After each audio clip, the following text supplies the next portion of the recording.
Hey there, my name is Susanna. I am a commercial real estate photographer, and today I'm going to be talking about some things that I wish I knew before I started commercial real estate.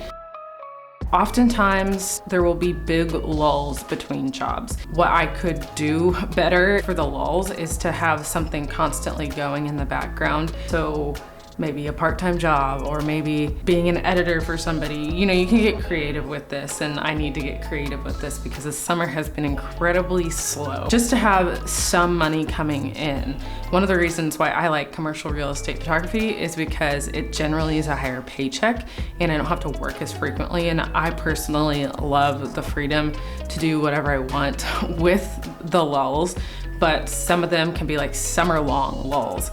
And so again, just having a way to get some form of income is going to really help. So be creative, try to find something else or another, maybe specialize in headshots, or, you know, maybe not wedding, but you know what I mean, another genre of photography just to help in the lulls.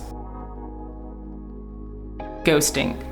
We've all been ghosted. If you've been in photography for any amount of time, ghosting, it just happens. Part of that is because there are a lot of photographers out there, a lot of freelancers out there trying to get jobs. Another part of that is maybe, you know, the people you're reaching out to, you're not hitting the inbox, or they're just not interested, or, you know, there are just a lot of reasons why. And it's easy to go into this is personal, they hate me, I'm a bad photographer space, and that's not necessarily the case.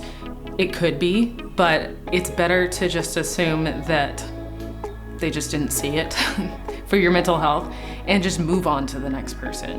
And constantly, again, and this is gonna help with the inconsistency of work, or the lulls in work, is if you're constantly reaching out to people, not taking it personally. I would say send like 3 emails, 2 emails, you know, and first one being like an introduction, do you need any photography? Next one being, hey, just wanted to make sure that you saw my email. And last one can be like, just let me know if you need any photography help, and, you know, sending just like your information in just like a neat, you know, sort of way. So like your name, your business name, your email, your phone number, your specialty, whatever, just so that they can put you, oftentimes a lot of commercial companies have, you know, vendor lists and stuff. So maybe, you know, if they don't need you right now, they'll put you in a vendor list. And another positive thing out of this is that even if they don't use you right away. I reached out to a company 3 years ago,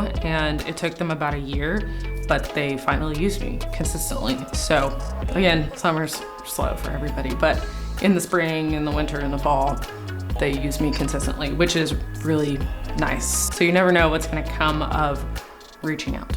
Just reach out. Another unfun part of ghosting is clients that you've worked with in the past not reaching out to you again. Sometimes they come back, sometimes they don't, but you never really know. And so sending an email or two every couple months just to kind of keep you top of mind for them is probably a good idea, unless they state otherwise and they say, we're just not interested in moving forward with you, then we'll let them go. Otherwise, I would say that that's a great way for you to learn. If they, you know, give you the time of day after that, if they're leaving just because they're not interested in your work anymore, if they're, you know, going in a different direction, I would just go ahead and ask, like, can you just tell me a little bit on what you would have liked to see from me, like any sort of notes that you might have, just so you can learn. And it might be hard to hear, but it's definitely gonna be worth it.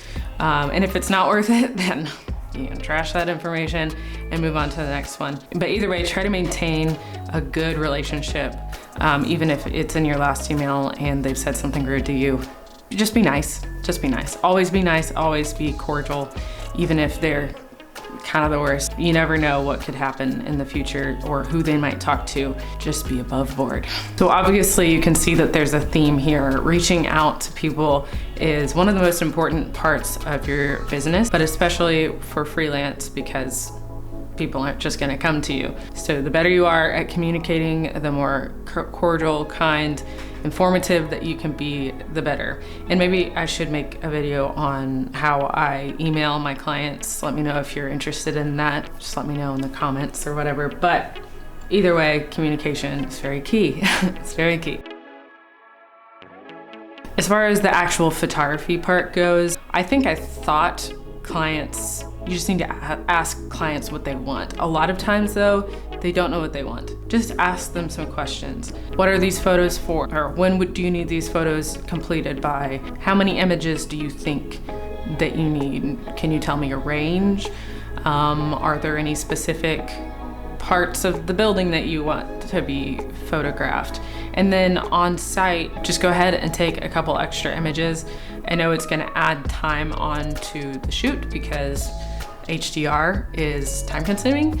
And if you're doing flash, that's extra time consuming. Again, especially working with a new client who doesn't really know what they want and you don't really know what they want. How many times can I say that? Just take a couple extra images. Even if it's not really your style, I would say get a little creative with that. And in general, I think adding other options, maybe you don't really do perspective, add a perspective shot in there, can, you know, it can help you understand a little bit more of what they're looking for. And ultimately, yeah, you're creating art, but you're also being hired to give them what they want, within reason, of course. So don't be too precious, is what I would say about your photography. Of course, have standards, of course, you know, stick with those as much as possible, but ultimately, they're paying you. I think that's it. Which I'm pretty sure a lot of you will have an opinion about. But for me, I found that oftentimes, even if I wouldn't have picked that photo myself or taken that photo myself, if they ask for it, try it out and give them multiple options if you need to, and then just see what they select, and maybe they'll choose the image that you would have picked, but oftentimes I find they don't. They just don't choose the images that you thought they would, or that you thought were the best, and that's okay. It's just part of it. So we don't want this video to be too long, so I'm gonna cut it there, but did you think of anything? Is there anything that you feel like I missed? Let me know in the comments, and if you find these interesting or want me to make a video, let me know. Have a great day.